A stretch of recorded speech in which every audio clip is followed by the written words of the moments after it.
கொள்ளேற்று கோடஞ்சுவனை மறுமையும் புல்லாலே ஆயமகள் கலித்தொகை. தமிழனின் இரு கண்கள் வீரமும் காதலும்.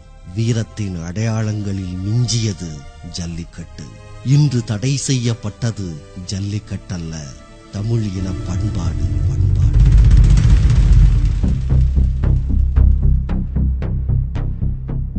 இந்தியாவின் நாட்டு மாடுகளை அழிப்பது இந்தியாவை அழிப்பது. வியப்பு மேலோங்குகிறதா? முழுமையாக கேட்பதற்கு முன் நீங்கள் நிற்கும் இந்திய மண்ணை ஒரு முறை முத்தமிட்டுக் கொள்ளுங்கள். இந்திய பொருளாதாரத்தின் முதுகெலும்பு விவசாயம்.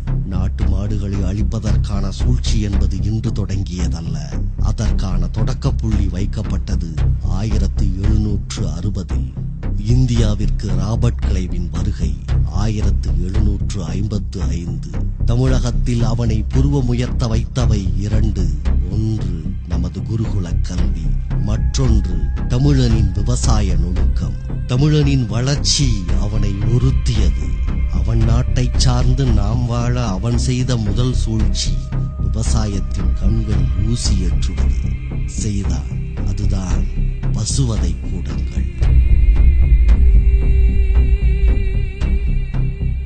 1760 அது ஒரு இயக்கமாக முடுக்கிவிடப்பட்டது. நாள் ஒன்றுக்கு 30,000 பசுக்களை கொன்று குவித்தது அந்த இயக்கம். 1, 2 என்று தொடங்கிய பசுவதை கூடங்கள் 1910ஆம் ஆண்டு 350 உயர்ந்தது. எந்த ரசாயன உதவியுமின்றி மாட்டுச் சாணத்தையும் சிறுநீரையும் பயன்படுத்தி குழிக்கு 71 படி அரிசி விளைவித்த தமிழன் முதன்முறையாக தடுமாறினான்.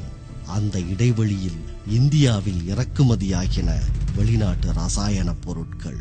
அதே சமயம் காங்கேயம் காளைகளும் அவைகளின் விந்தணுவும் வெளிநாடுகளுக்கு ஏற்றுமதி செய்யப்பட்டன. 1929ஆம் ஆண்டு வட்டமேசை மாநாட்டிற்காக காந்தி இர்வின் ஒப்பந்தம் நடைபெற்ற காலம் அது. பசுவதை கூடங்கள் குறித்து பத்திரிகையாளர்கள் கேள்வி எழுப்பினார்கள். இந்தியா சுதந்திரம் வாங்கும் நாள் அனைத்து பசுவதை கூடங்களும் மூடப்படும் என்றார் தேசப்பிதா. பசுவதை கூடங்களை அடைப்பதே என் முதல் வேலை என்றார் ஜவஹர்லால் நேரு.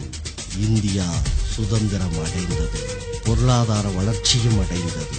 ஆனால் 350 இருந்த பசுவதை கூடங்கள் 30,000 உயர்ந்தது.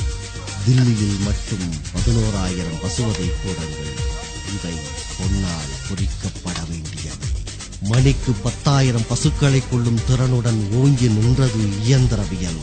அதை சுத்தம் செய்ய நாளொன்றிற்கு முகத்தல் அளவை 1,00,000 முறை குனிந்தது.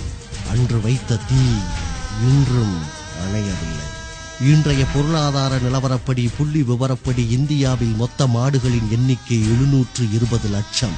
இவை இந்த பாழாய்ப்போன மனித இனத்திற்கு ஆண்டொன்றிற்கு தரும் உழைப்பு 3624 கோடியே 16,10,738.255 குதிரை திறன். அதன் கழிவுகள் தரும் மின்சார உற்பத்தி மூலம் இந்தியாவிற்கான வருமானம் ஆண்டொன்றிற்கு 1,83,000 கோடி. தமிழகத்தில் மட்டும் பால் சந்தையில் ஆண்டொன்றிற்கு 3,50,000 லட்சம் கோடி புழக்கம். மாட்டுச்சாணத்தின் மூலம் மட்டும் 20,000 கோடி ரூபாயும் விறகுக்காக வெட்டப்படும் 5 லட்சம் மரங்களும் சேமிக்கப்படுகின்றன. தமிழகத்தின் காளைகளும் பசுக்களும் முழுவதுமாக கறிக்காகவும் தோலுக்காகவும் தனிநபர் சுயநலத்திற்காகவும் கொல்லப்பட்டார். இனி நம் நாட்டில் விவசாயம் செய்ய 73 லட்சம் இழுபொறிகள் வேண்டும். அதற்கான முதலீடு ரூபாய் 2 லட்சம் கோடி. அந்த இழுபொறிகளுக்கான எரிபொருள் செலவு ஆண்டொன்றிற்கு ரூபாய் 1,16,375 கோடி. இந்த எரிபொருட்களின் புகை மட்டும் ஓசோன் படலத்தை முத்தமிடுமா? இந்த செலவுகளும் வேதனைகளும் ஒருபுறம் இருக்க, ஆண்டொன்றிற்கு தமிழகத்திற்கான வருவாய் இழப்பு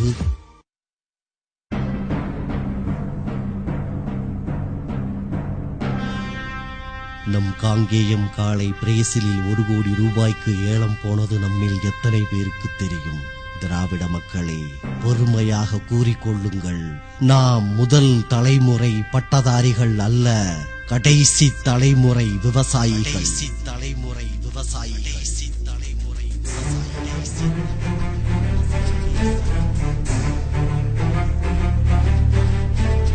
இங்கே இப்பொழுது தமிழ் கலாச்சாரம் கலாச்சாரம் அழிந்து விட்டது என கூறும் இன துரோகிகளுக்கு இங்கே ஒன்று சொல்லிக்கொள்ள விளைகிறோம். எந்த தமிழனும் தங்கை உறவு முறையில் இருப்பவளை திருமணம் செய்து கொள்வதில்லை. தமிழனின் கடைசி மூச்சுள்ளவரை தமிழ் கலாச்சாரம் வாழ வைப்போம்.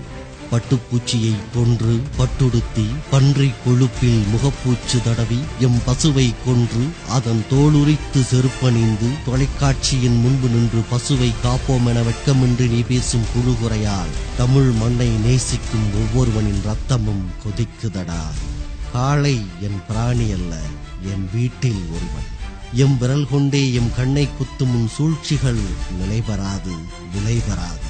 வீரம் மறந்து வீரியம் குறைந்து வேற்றான் சூழ்ச்சியால் விவசாயம் துறந்து வெட்டியான் வேலை பார்ப்பவன் அல்ல தமிழன்.